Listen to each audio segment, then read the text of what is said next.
सैकड़ों घर बसे हुए, और उन बसने वाले घरों में एक घर तारा सिंह और सकीना का भी था।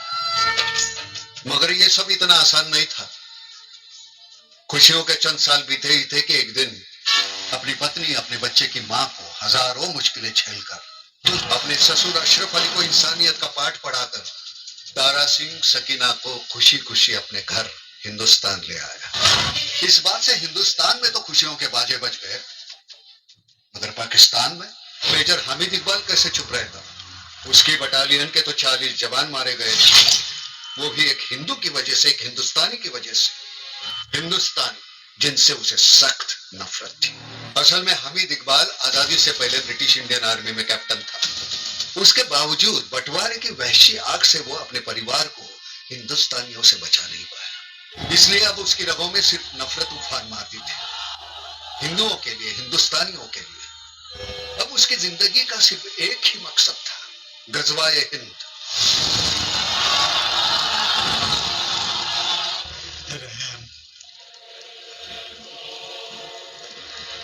साहब जी, रहम की कोई कीमत नहीं है मजहब के बाजार में। भीख मांगी थी रहम की मेरी अम्मी, मेरे अब्बू ने, मेरे भाई बहन सबको मार दिया तुम्हारे लोगों ने वहां दिल्ली में। तुम लोगों का मुल्क था, तुमने मारा। ये मेरा मुल्क है, मैं मारूंगा। ये मुल्क मेरा भी है, हमारी 4 पीढ़ियों ने। तुम्हारा मुल्क ठीक है, इस मुल्क के बनकर दिखाओ। सूबेदार, लेकर आओ गीता या कुरान।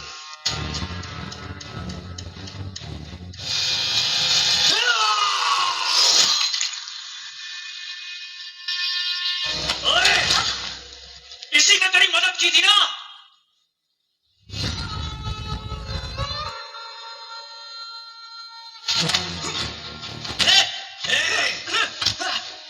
मेरे घर में घुसकर मेरे पे हाथ उठाता है। कैसे ही तड़प रहा होगा तेरा बाप भी तेरे लिए। हाँ, अभी मारा नहीं है वो, जिंदा है तारा सिंह, तुझे बचाने जरूर आएगा।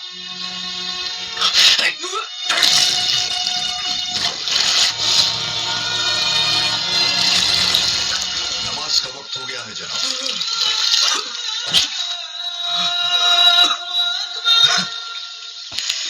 हामिद इकबाल, जिसका बाप जिंदा हो उस बेटे को क्या फिक्र।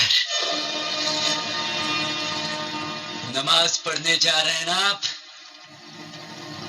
तो अल्लाह से अपने लिए दुआ मांग लेना, मेरा बापे यहाँ ना आए।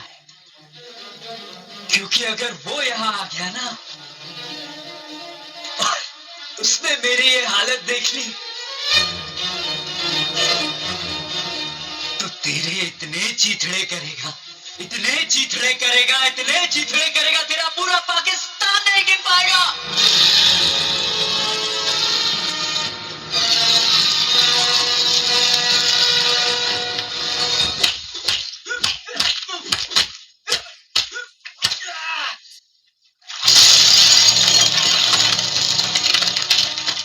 बिस्मिल्लाहिर्रहमानिर्रहीम। आज आप सब लोग इस जगह अपनी मर्जी से इकट्ठा नहीं हुए हैं, बल्कि अल्लाह के हुक्म से लाए गए हैं। आज से कुछ वर्ष पहले एक हिंदुस्तानी गुनहगार ने जो आगाज किया था, आज अल्लाह उसे अंजाम तक पहुंचाना चाहते हैं। नारे तकबीर!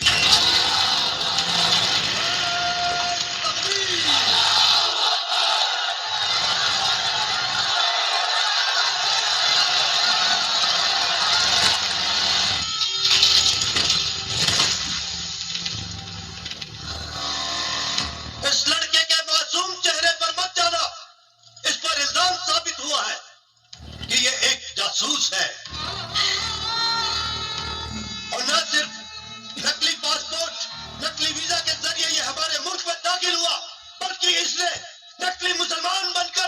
इस्लाम की तौहीन की है। अपने जासूसी के कारनामों को अंजाम देने के लिए इसने भी अपने बाप की तरह पाकिस्तान की एक मासूम बच्ची को बरगलाकर अपनी मोहब्बत के जाल में फंसाकर उसकी अस्मत के साथ खिलवाड़ किया है।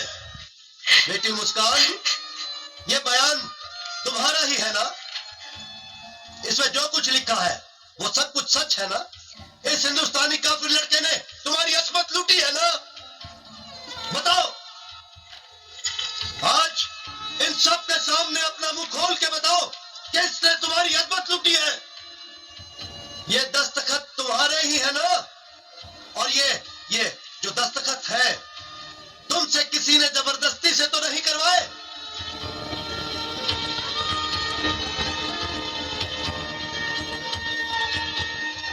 ये दस्तखत तुम्हारे ही है ना? जी जी जी। है इससे बड़ा कोई और गुनाह इस्लाम की नजर में? हमारे उलेमाओं ने कहा है एक दिन रज़्वाए हिंद होगा, एक एक हिंदू मुसलमान बनेगा और ये हिंदू हमारी मासूम बेटियों को बरगलाएंगे, उनकी अस्मत लूटेंगे, उन्हें हिंदू बनाएंगे।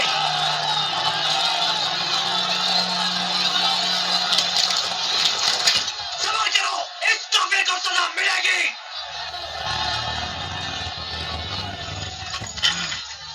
मान दो इसे तोप के मुंह में और देखने दो पूरी दुनिया को शरीयत का इंसाफ। वाह, क्या इंसाफ है तेरा? तूने जितनी कुरान पढ़ी है ना, उससे कई ज्यादा मेरी माँ ने मुझे सुनाई है, समझाई है। और शरीयत में लिखा है कि मरने वाले की आखिरी ख्वाहिश पूछी जाती है। तुझे इतना भी नहीं मालूम? इस तज़ीम गुनाह के बाद तू अपनी आखिरी ख्वाहिश का हक खो बैठा है लड़के। पर रहम दिल है पाकिस्तान का कानून। बता,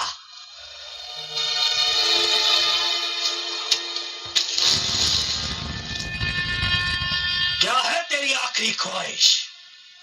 बेटा बाप से मिलना चाहेगा। तारा सिंह, बड़े मौके पर आया है तू। बाप के सामने बेटे का कत्ल, क्या मंजर है। मेरे 40 जवानों को मार कर गया था ना तू, आज मिलेगी मेरे कलेजे को ठंडक। जनरल साहब, मेरे बेटे को छोड़ दीजिए, वो बेकसूर है। तुम्हारी लड़ाई मुझसे है, मैं तुम्हारे सामने खड़ा हूं। मेरी लड़ाई हर हिंदुस्तानी से है। बहुत जुल्म कर लिए तुम लोगों ने हिंदुस्तान में मुसलमान भाइयों पर। अब हम उन्हें आजादी दिलाएंगे। कैसे आजादी दिलाओगे तुम? हिंदुस्तान मुसलमानों का है, हिंदुस्तान क्रिश्चियनों का है, सिखों का है, हिंदुओं का है, हर हिंदुस्तानी का है। और इन सब ने मिलकर आजादी की लड़ाई लड़ी है, कुर्बानियां दी है। अच्छा, और वो जो इस पाकिस्तान में बंगाली मुसलमान भाइयों को गुमराह करके मुक्ति वाहिनी सेना बनाई है, उसका क्या? हमने कोई सेना नहीं बनाई, वो सब तुम्हारे जुल्मों का शिकार है। अरे तुम्हारे सिपाहियों ने 30 लाख बंगाली मुसलमानों का कत्ल कर दिया, वहां की औरतों पर अत्याचार किया। नहीं, सब झूठ है। तो वो क्या है? 1 करोड़ शरणार्थी हिंदुस्तान में हैं। वो तुम्हारे ही लोगों ने दुनिया को दिखाने के लिए पेश किया है। झूठ बोलना बंद कर जनरल, ये सियासी खेल बंद कर, मुसलमानों का आका बनना बंद कर। अगर यहाँ के लोगों को दोबारा मौका मिले ना हिंदुस्तान में बसने का, तो आधे से ज्यादा पाकिस्तान खाली हो जाएगा। तुम्हारा ये सियासीपन तुम्हें भिखारी बना देगा। कटोरा लेकर घूमोगे, भीख भी नहीं मिलेगी।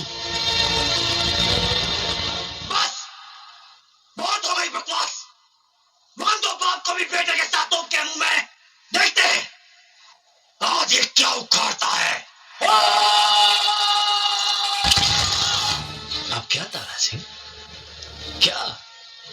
कैसे भागेगा तू?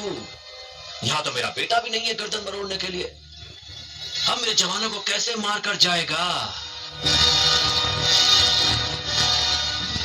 मारे थे ना।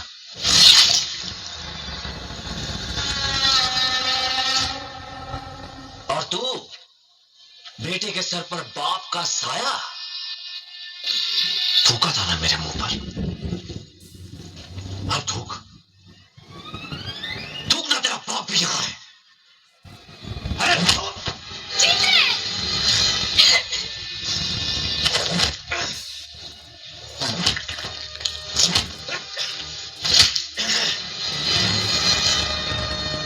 हम यहां गज़वाए हिंद चाहते हैं और तुम हमारी बेटियों को हिंदुनी बनाओगे। मेरी जमीन, मेरे पाकिस्तान में खड़े होकर हिंदुस्तान जिंदाबाद के नारे लगाओगे। सूबेदार कैमरा ऑन कर।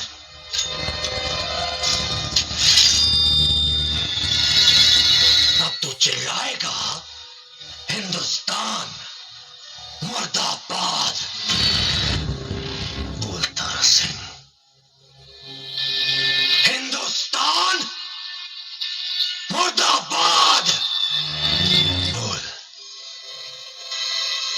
मार। हिंदुस्तान जिंदाबाद था, जिंदाबाद है और जिंदाबाद रहेगा।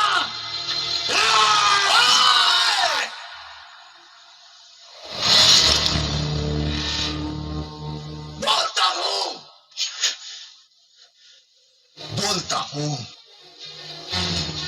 पर मेरे बोलने से क्या होगा?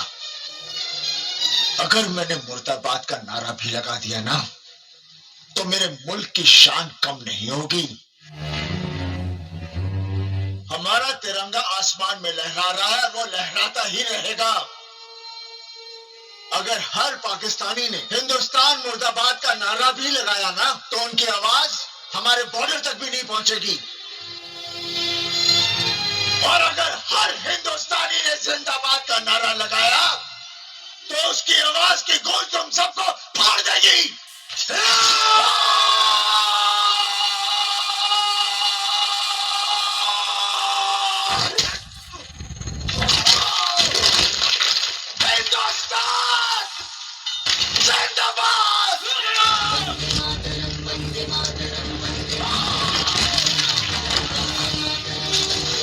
हिंदुस्तान जिंदाबाद।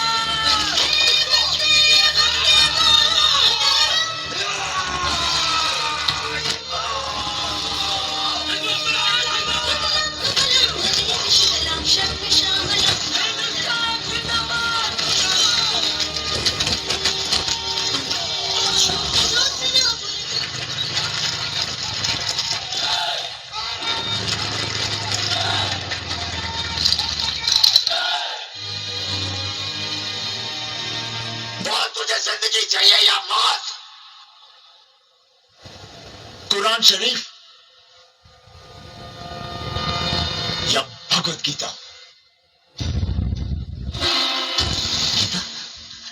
गीता गीता गीता।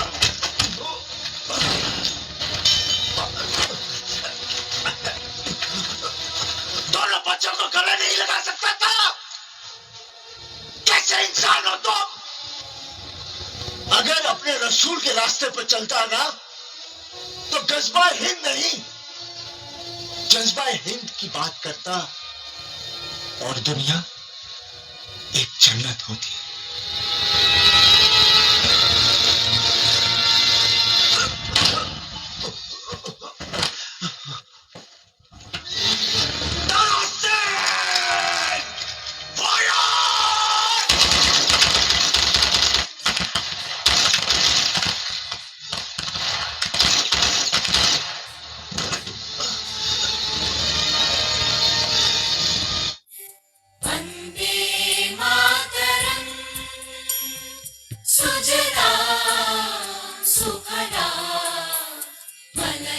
शीतला सस्यश्यामला मातरम्।